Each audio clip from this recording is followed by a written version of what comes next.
So వాహన మిత్రకి ఎవరైతే apply చేసుకుంటూ ఉన్నారో కొంతమందికి కొన్ని ఇష్యూస్ వచ్చినాయి. ఆ ఇష్యూస్లో ఒక ఇష్యూ ఏంటంటే ఫస్ట్ ఓనర్ పేరే చాలామంది చూపిస్తూ ఉంటుంది.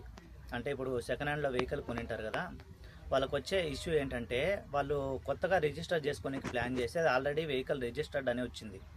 సో ఒకవేళ మీకు కూడా సేమ్ ఇష్యూ వస్తే ఆ ఇష్యూ ఎలా సాల్వ్ చేయాలంటే మీరు ఫస్ట్ వెళ్ళి ఎక్కడైనా సరే ఆన్లైన్ సర్వీస్ సెంటర్ ని కన్సల్ట్ అయితే కనుక వాళ్ళు ఈకేవైసీ అప్డేటేషన్ చేస్తారనమాట.